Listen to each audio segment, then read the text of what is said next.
Your money के जरिए हमारा मकसद आप सभी में पर्सनल फाइनेंस की समझ लाना है। केवल निवेश रणनीति बता देने का काम तो कोई भी कर सकता है, लेकिन हर निवेश के पीछे क्या मकसद हो और चुनाव के पीछे वजह क्या हो, इसकी डिटेल चर्चा हम करते हैं योर मनी में।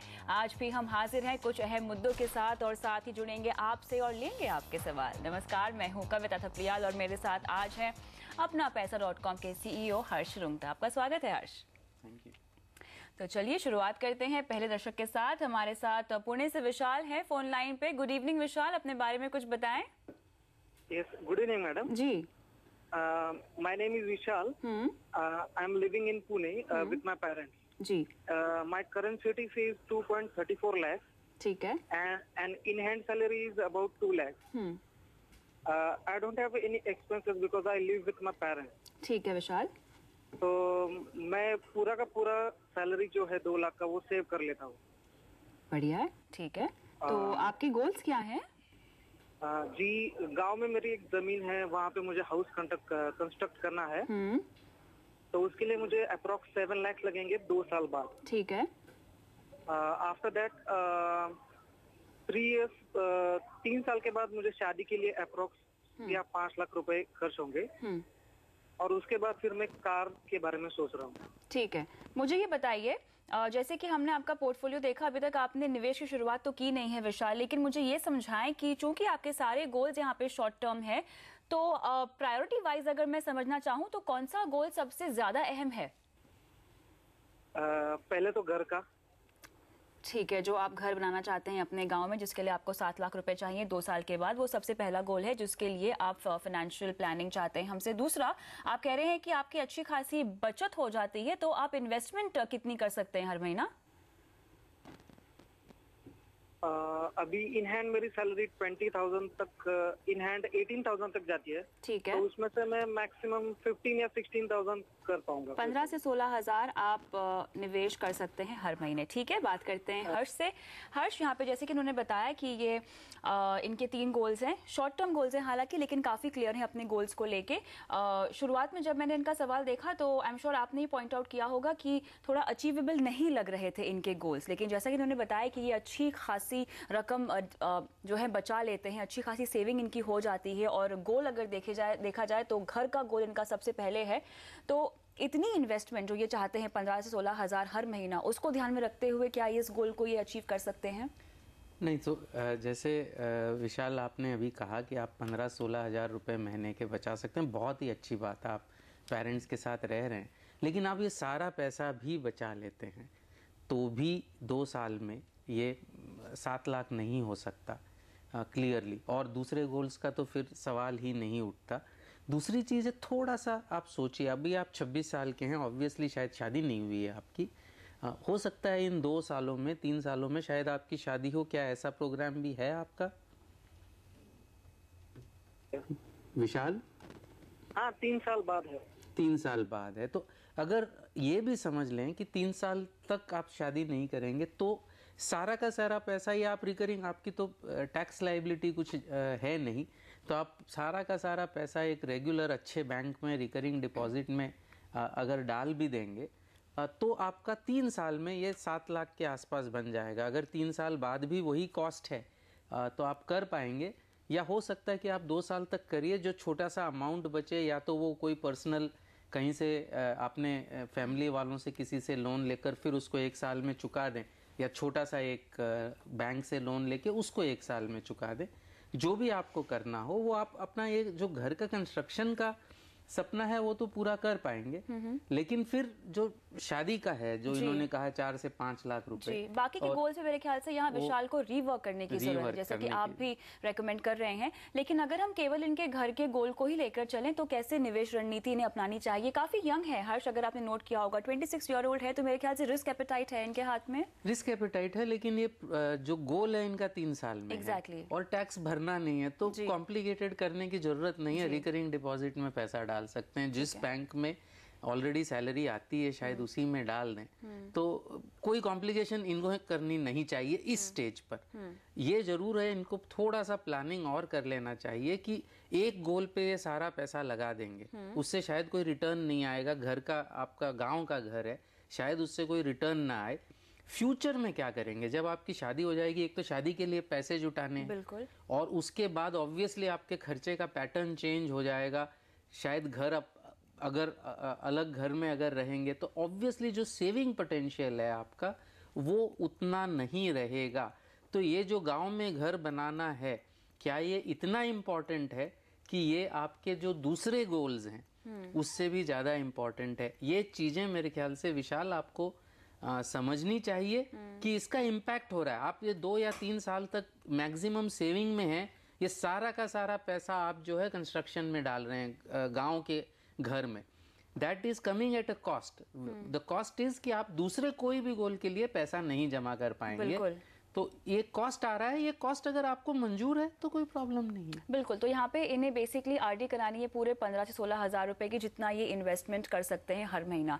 तो यहाँ पे चूंकि शॉर्ट टर्म गोल है इसीलिए आप आरडी की रेकमेंडेशन दे रहे हैं ना? बिल्कुल बिल्कुल बिल्कुल। और टैक्स देते नहीं है। तो 2 लाख इनकम है या 234 इनकम है तो उस पर टैक्स नहीं लगता। So tax is not an issue. And तो क्यों कॉम्प्लिकेट करें, क्यों हम दूसरे कहीं जाएं। लेकिन अगर विशाल अपने गोल को थोड़ा सा बढ़ा सकते हैं, जैसे कि ये कह रहे हैं कि इन्हें 2 साल में चाहिए 7 लाख रुपए, अगर इनका गोल 2 साल की बजाय 5 साल तक का हो जाता है तो क्या ये किसी और इन्वेस्टमेंट इंस्ट्रूमेंट में निवेश कर सकते हैं, या तब भी आप रिकमेंड करेंगे कि ये आरडी में ही रहें? नहीं, अगर 5 साल का गोल है तो यंग है, रिस्क ले सकते हैं। बिल्कुल। तो बैलेंस्ड फंड भी देख सकते हैं। हम विशाल से पूछ भी लेते हैं यहाँ पे। विशाल, जैसा कि यहाँ पे आपने सुना होगा, हर्ष आपको बता रहे हैं कि चूंकि 2 साल का गोल है तो आपको आरडी में निवेश करना चाहिए, लेकिन आप इस गोल के चलते अपने बाकी तमाम लक्ष्यों के लिए निवेश नहीं कर पा रहे हैं। क्या आप इस गोल को एक्सटेंड कर सकते हैं, पोस्टपोन कर सकते हैं 2 से 5 साल या कम से कम 4 साल तक? जी कोई प्रॉब्लम नहीं, क्योंकि अभी फिलहाल मेरे पास बैंक अकाउंट में 3 लाख रुपए जमा है जो सैलरी अकाउंट में है। ठीक है। तो यानी ये काफी फ्लेक्सिबल है अपनी गोल ड्यूरेशन को लेके। तब मेरे ख्याल से हम इन्हें अच्छी खासी एक निवेश रणनीति सजेस्ट कर सकते हैं। बिल्कुल। और मैं सबसे पहले ये कहूंगा कि विशाल, आपको पहले रोड मैप बना लेना। Exactly. आप ये जो आप अभी बिट्स एंड पीसेज में इंफॉर्मेशन दे रहे हैं कि 3 लाख रुपए ऑलरेडी हैं आपके पास, 15,000 सेव कर सकते हैं। आप कोई फिनेंस प्रोफेशनल, जो फिनेंस प्लानिंग प्रोफेशनल है, उसके साथ बैठेंगे, वो आपसे कई सवाल पूछेंगे और आपको एक जो कहते हैं मैप बनाने में हेल्प करेंगे।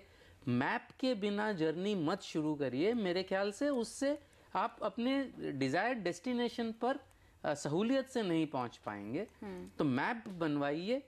और जैसा कि कविता ने कहा, अगर आप रिस्क ले सकते हैं, 5 साल की रिस्क ले सकते हैं, 5 साल के बाद अगर आपका गोल है तो जरूर। इस उम्र में अगर आप रिस्क नहीं लेंगे तो कब लेंगे? Exactly. तो आपको क्लियरली फिर बैलेंस्ड फंड देखना चाहिए। कोई भी अच्छा बैलेंस्ड फंड आप देख सकते हैं। ICICI प्रू बैलेंस्ड फंड है, HDFC बैलेंस्ड फंड है। ये 2 अच्छे बैलेंस्ड फंड्स हैं। चलिए, तो यहाँ पे 2 फंड के नाम आपको बता दिए हैं। आपको यहाँ पर ICICI प्रू बैलेंस्ड फंड या HDFC बैलेंस्ड फंड में निवेश करने की सलाह दी जा रही है, लेकिन आप ये तभी करिएगा जब आपका गोल आप थोड़ा सा पोस्टपोन कर रहे हैं। जैसे कि आपने कहा कि आप कर सकते हैं, थोड़ा सा फ्लेक्सिबल है आपका गोल, तब जाके आप इन फंड्स में निवेश कर सकते हैं। और जैसा कि आपने कहा 15,000 से 16,000 रुपए आप निवेश करने की क्षमता रखते हैं, तो इसी अमाउंट को आप डिवाइड कर सकते हैं इन दोनों ही फंड्स में। और जैसे जैसे आपकी आय बढ़ेगी, इनकम बढ़ेगी, वैसे वैसे अपने निवेश की राशि भी आपको बढ़ानी चाहिए। विशाल, इसी के साथ वक्त है एक ब्रेक का। ब्रेक के बाद करेंगे मदद आपके छोटे बड़े सपनों के लिए पैसे जोड़ने की। बने रहिए हमारे साथ।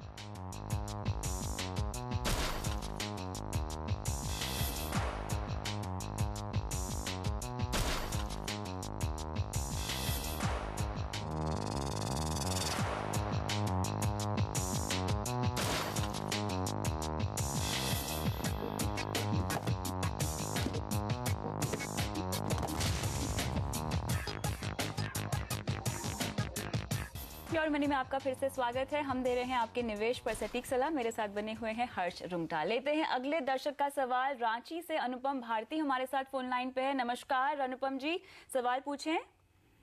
नमस्कार मैडम जी। मैं रांची से बोल रहा हूँ और मैं झारखंड गवर्नमेंट में एक कॉन्ट्रैक्ट जॉब में हूँ, स्टेट लेवल पे टेक्निकल एक्सपर्ट। और मेरी एनुअल इनकम है 6 लाख रुपीज पर एनम। ठीक है। और इसमें मैडम मैं ये बोलना चाहता हूँ कि मैंने लगभग 70 से 75,000 पर एनम का डिफरेंट LIC पॉलिसी, जैसे जीवन सरल 40,000 का जो मैंने इस साल शुरू किया है, जी। फिर एक 12,000 का जीवन सरल मैंने वो लगभग 6 साल पहले लिया था, और HDFC लाइफ का एक 18,000 का वो यूनिट पॉलिसी लिया है। इसके अलावा मतलब 80,000 के आसपास मैंने पॉलिसीज ली। इसके अलावा मेरे मेडिकल का 15,000 का एक LIC का जो पॉलिसी आता है, उसका मैं नाम अभी नहीं बता सकता हूँ जी। इसके अलावा मेरे पास मैडम 3.5 to 4 लाख के आसपास का शेयर है। इसमें टाटा स्टील, HDFC, रिलायंस, कोल इंडिया, बॉम्बे डाइंग, PTC का है, लेकिन उसकी रेट सभी सही नहीं है। इसमें से 2-3 शेयर मेरे 3 years ओल्ड है। ठीक है। इसके अलावा मैडम मैं बोलना चाहता हूँ कि हाउसिंग लोन जो है, एक मैंने घर लिया था 2006 में, जिसका मेरा हाउसिंग लोन अभी 11,000 चल रहा है, लेकिन उसमें से मैंने उस घर को रेंट पे दिया हुआ है। वो घर जो है उसमें 5,600 मेरे को वो रिटर्न आ जाता है। और एक घर मैंने और अभी दिल्ली में अपने भाई के साथ ज्वाइंट अकाउंट में ICICI बैंक से लोन लेके बुक कराया है। उसमें लगभग 15,000 हम लोगों ने पे कर दिया है। वो मेरा प्योरली इन्वेस्टमेंट के लिए है। इसमें मेरे चूंकि मेरे भाई का ऑलरेडी वहाँ पे घर है, तो मैं ये पूछना चाहता हूँ मैडम कि मेरा म्यूचुअल फंड था जो टैक्स बेनिफिट के लिए मैंने लिया था, इसमें जिसे मैंने रिडीम करा लिया, और सिर्फ मेरा एक लमसम 30,000 का म्यूचुअल वो है जो ऑलरेडी वो मैंने अभी रिडीम नहीं करा। तो मैं ये पूछना चाहता हूँ कि मैडम ये मेरा पोर्टफोलियो तो इसे कहूंगा नहीं, लेकिन फिर भी अगर आप कुछ सजेस्ट कर सके कि मेरी एज जो है 40 ईयर्स है और मेरी वाइफ जो है PNB में मैनेजर है। जरूर जरूर, आपने जितनी भी डिटेल्स हमें दी है उसमें आपके गोल्स मैं यहाँ पे कंफर्म करना चाहूंगी। आपको 30 लाख रुपए चाहिए अपनी बेटी की पढ़ाई के लिए, 40 लाख रुपए चाहिए शादी के लिए, और 70 लाख रुपए चाहिए आपको रिटायरमेंट के बाद। तो मुझे ये बताएं कि जो बेटी की पढ़ाई और शादी का गोल है, ये रकम आपको कितने सालों के बाद चाहिए होगी अनुपम जी?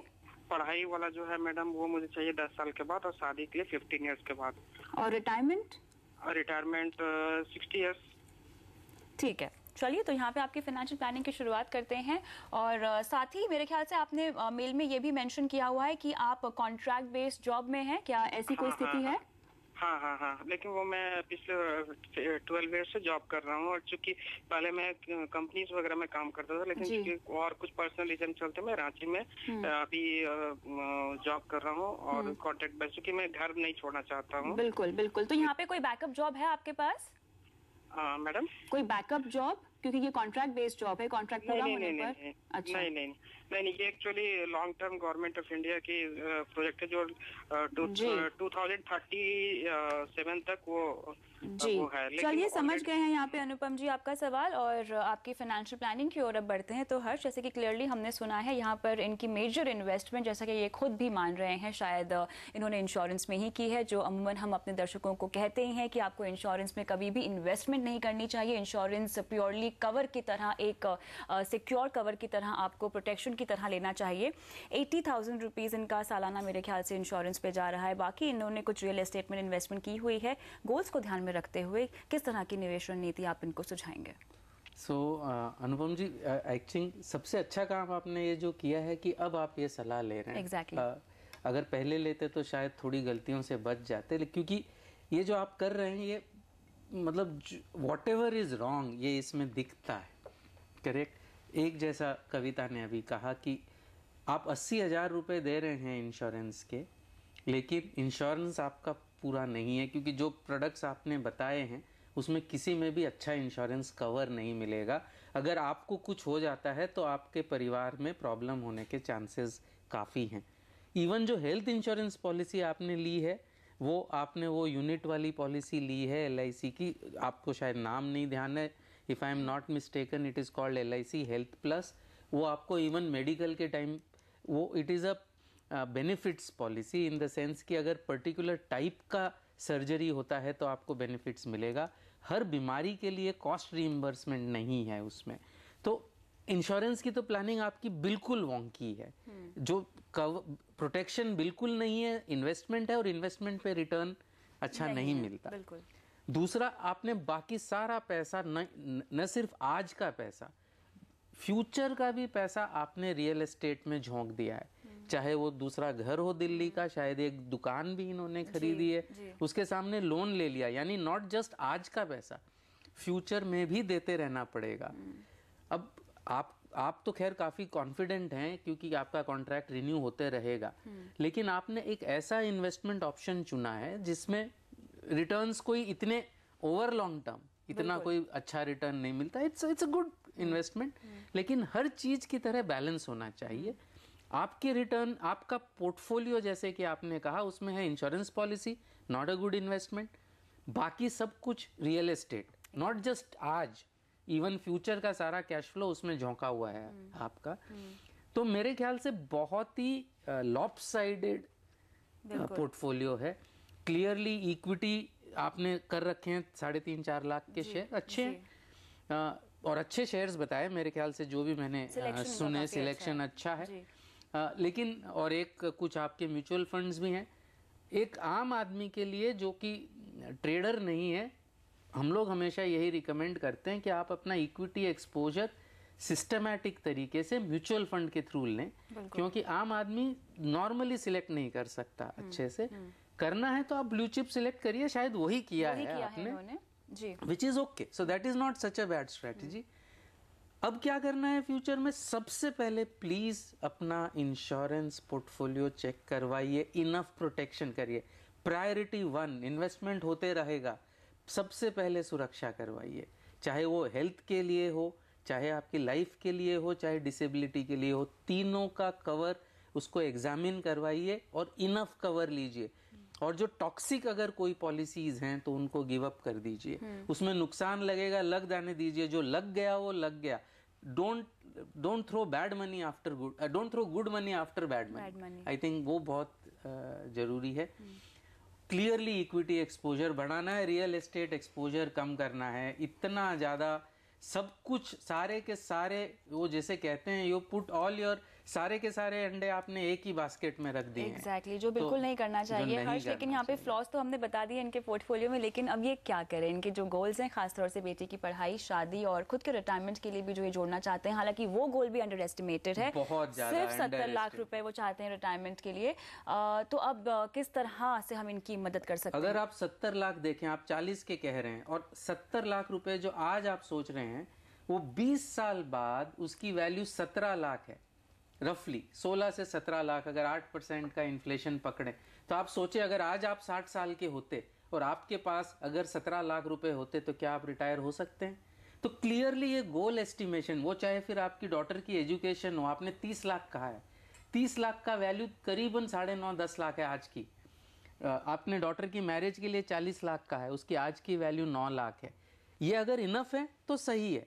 तो गोल एस्टिमेशन सही करेंगे, तो अगर आपका लक्ष्य ही सही नहीं है तो उस तक जाने के लिए कितना पेट्रोल चाहिए, कब भराएंगे, वो कैसे सही होगा जी। तो मेरे ख्याल से अच्छे फाइनेंशियल प्लानर के साथ बैठिए, ये समझिए, सबसे पहले अपने गोल्स को समझिए, एग्जिस्टिंग इंश्योरेंस है, एग्जिस्टिंग एसेट्स एंड लाइबिलिटीज को समझिए और उसको क्लीन अप करना बहुत जरूरी है, फिर फ्यूचर की राह बनाना। बिल्कुल। तो अनुपम जी, जैसे कि आप खुद भी अब तक समझ गए होंगे, आपको अपने पोर्टफोलियो को रीवर्क करने की ज़रूरत है। खासतौर से आपके जितने भी गोल्स हैं उनको एक बार फिर से रिवैम्प कीजिए। मेरे ख्याल से जहां तक आपके अमाउंट को लेकर यहां पर हर्ष ने भी पॉइंट आउट किया है, थोड़ा सा अंडर एस्टिमेट किया है आपने अपने गोल्स को, रीवर्क कीजिए। और इंश्योरेंस पोर्टफोलियो आपको बिल्कुल क्लैरिफाई करने की ज़रूरत है। जितना हो सके इंश्योरेंस से निकल जाइए और इंश्योरेंस को केवल प्रोटेक्शन के तौर पर ही खरीदें। उम्मीद करते हैं कि योर मनी से आपको अपने सवाल का जवाब मिल गया होगा। और इसी के साथ वक्त है एक ब्रेक का। ब्रेक के बाद आपको बताएंगे टैक्स बचाने के लिए कैसे बनाएं फाइनेंशियल प्लान, बताएंगे पीपीएफ के बारे में इस ब्रेक के बाद।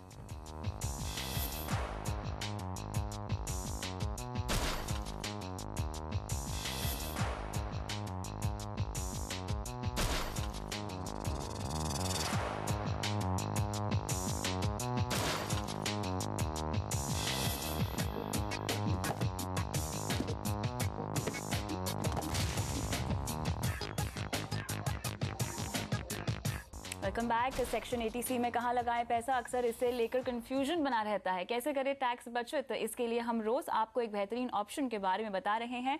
आज बात करेंगे पॉपुलर पीपीएफ की, जिसकी बारीकियां बता रही हैं राशि माहेश्वरी। राशि, बताएं पीपीएफ में निवेश करने से क्या फायदा होता है? जी कविता, सही टैक्स प्लानिंग के लिए और अपनी आमदनी पर टैक्स छूट का फायदा आप उठा सकते हैं, लेकिन उससे पहले जरूरी है ये जानना कि आपकी टैक्स छूट पाने की लिमिट कितनी बची है। जैसे बच्चों की tuition fees, home loan repayment हो या फिर एम्प्लॉयमेंट प्रोविडेंट फंड, इन सब के जरिए आप थोड़ा बहुत टैक्स तो बचा लेते हैं, लेकिन इसके बाद भी अगर आपको टैक्स बचाने की जरूरत लग रही है तो यहाँ पर टैक्स बचाने के लिए हमारी टॉप चॉइस जो है वो है पब्लिक प्रोविडेंट फंड यानी पीपीएफ। और बजट ने इसको पहले से और ज्यादा अट्रैक्टिव यानी आकर्षक बना दिया है। अब आप पीपीएफ में एक साल में 1 लाख नहीं बल्कि 1.5 लाख रुपए तक लगा सकते हैं। फिलहाल इसका नोटिफिकेशन आना बाकी है, लेकिन इस साल से ये जो चीज़ है वो लागू हो जाएगी। यहाँ पर ये ज़्यादा रिस्क नहीं उठाने वालों के लिए, खासतौर सेल्फ एम्प्लॉयड प्रोफेशनल्स जो होते हैं उनके लिए काफ़ी अच्छा ऑप्शन है। रिटर्न की बात करें तो इस वक्त पीपीएफ पर 8.7% तक का रिटर्न मिल रहा है, और इसमें सबसे अच्छी बात यह है कि मैच्योरिटी पर भी कोई टैक्स नहीं लगता है, यानी टैक्स बचत के लिए सबसे बेहतर और सबसे सुरक्षित ऑप्शन है। पीपीएफ के लिए हमारी स्मार्ट टिप जो होगी वो यही होगी कि अगर आप 5 तारीख से पहले किसी भी महीने इसमें अगर इन्वेस्टमेंट शुरू करते हैं तो आपको उस महीने का भी ब्याज मिलेगा।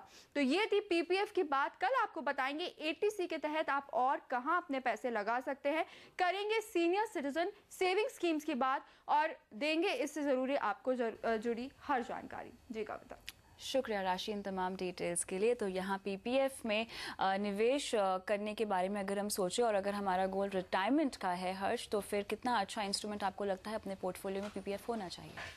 तो अगर 15 साल हैं तो पीपी और जितना डेट वो ज़्यादा इम्पोर्टेंट है। अगर डेट के लिए एलोकेशन है और 15 साल का पीरियड है तो पीपीएफ से बेटर कोई विकल्प नहीं है। PPF is the best alternative, debt के लिए सबसे बढ़िया ऑल्टरनेटिव है।